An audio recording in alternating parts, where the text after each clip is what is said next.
What you got to understand about my homophobia and my transphobia is that it's legitimate fear. Like I respect y'all for real, for real. I think y'all powerful, right? Uh, I'm afraid, right? But it's not of any individual person. I just have a phallophobia. Like I'm afraid of other penises, right? Can we say that? Can I say like it's like if you go in the ethical non-monogamy community and people are talking about like one penis policies and they say it's bad because of one penis policy is inherently transphobic. No, it ain't about the transphobia. It ain't about the trans. It ain't about. It's all it's about is dick, right? Not wanting other dicks around. And check this out right here. On top of that, some people's minds are unable to separate themselves. Like, let me tell you something about the anima projection, right? This is why to be a dominant, you have to sacrifice the anima projection, because to be a dom and to sacrifice the anima projection, what this does is it separates you from being in a position where your anima projection of the level of closeness and intimacy that you want with a woman causes the wires to cross if you attempt compersion. What do I mean? Cucking, right? Like if you are in love with a woman and another man is putting his dick in that woman, it's almost like he's putting his dick in you. Almost, right? And it's like you got to deal with that reality and sit with it and see how you feel about that shit, right? That's why it's scary, right? Now, you know, I've learned to navigate through that. I've learned to get to the other side of it. Like, listen, I'm not somebody who's against the LGBT community. I'm pro the LGBT community, right? I want them to thrive and to flourish. I'm just trying to carve out my lane. I'm trying to carve out my lane in these algorithms, right? I know that I'm about as freaky of a nigga as you gonna get who don't like dick or pussy on the low. No booty. No butt. You ain't getting none from me, right? That goes for you cougar bitches too, who see the hoochie daddy shorts and think I'm gonna let you peg me. It's not gonna happen. Also, I don't do cucking, right? Now, I could cuck somebody else. To me, what I do is I go through, like to figure out what my sexual boundaries are, I go through my list of life experiences. It's like, I'm consistent about this. I'm not gonna judge a woman for anything that she allows me to have as well, right? Anything she I could benefit from consensually, of course, and anything that I have access to if I want, right? But I heard somebody say before that a woman is only a hoe if she ain't let you hit it. Yes, bitch, I'm glad you finally understand it. You're only a hoe if you don't suck this dick.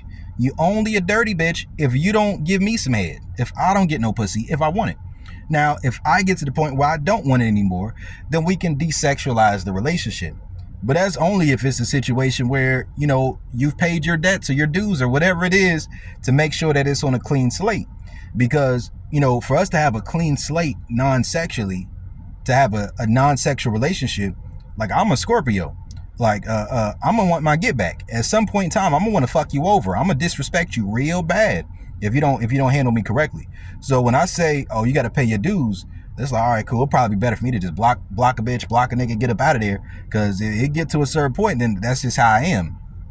Right now, if we working, I put all that other shit to the side.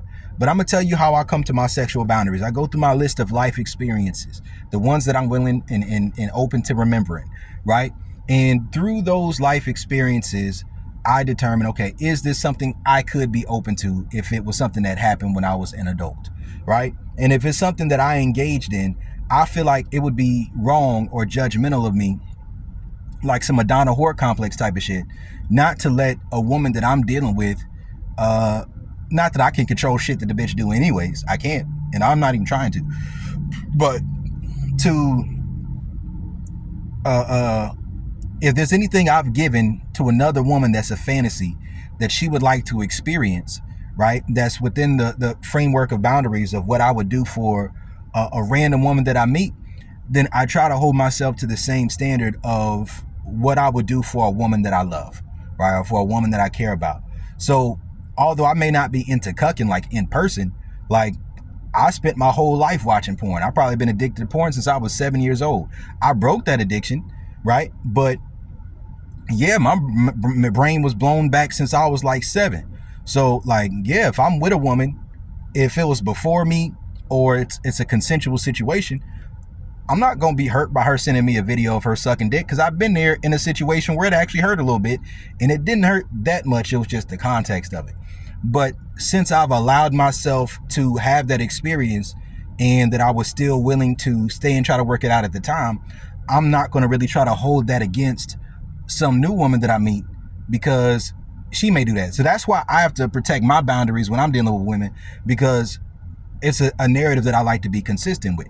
Now, it's a narrative I like to be consistent with. Like, you know, I'm not going to judge any woman for having sex with me on the first night, right? Because I was also there engaging in that sex, right? So I'm not going to judge a woman from anything that she's doing with me or what I benefit from. That's just not my nature. So for me, but you also have to understand this too. There is an average understanding, like depending on your experiences, of what's acceptable or what's normal or what a person has experienced. And once you get to a point of really understanding what that is, it's like that shapes and frames your Overton window, right? It shapes and frames your understanding, your perception, your anima when it comes to how you believe women are and operate on a sexual level. And the truth is that most people's views have a certain level of truth to it. So for me, I'm past the point in my life where I believe that a woman wouldn't suck dick on the first day for a man that she really likes, or suck dick on the first link up, right? And listen, that's what my life has shown me. I've never taken a woman out on a first date as an adult before having some type of sexual interaction or encounter with her. And I have long-term situations. Like, I've dealt with multiple women for multiple years, right? So it's not even like I'm a one-night stand type of dude. I'm not really into one-night stands like that. I prefer for it not to be.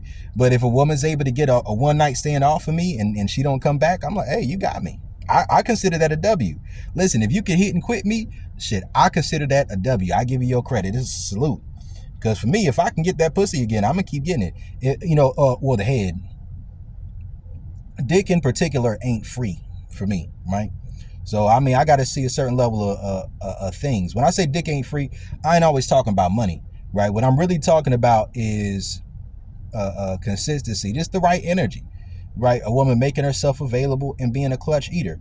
Because to me, I train my mind not to overly focus on my own pleasure during vaginal intercourse or during throat training or, during sexual activities that I view as orgasmic for the woman. It's like a natural switch in my mind that unless I feel like me and a woman are going to come at the same time, the second I hear her or it seems like she's about to nut, my brain leaves out of pleasure mode and it goes right into pleasing mode. So for me, I'm a soft switch. So when I get head or when I suck some toes, and I can do either one of those in a dominant way as well, right? But those are my soft switches. So when I'm talking to a woman, I'm dealing with a woman, I ain't even trying to manipulate her. I'm telling her, listen, I'm a little burnt out.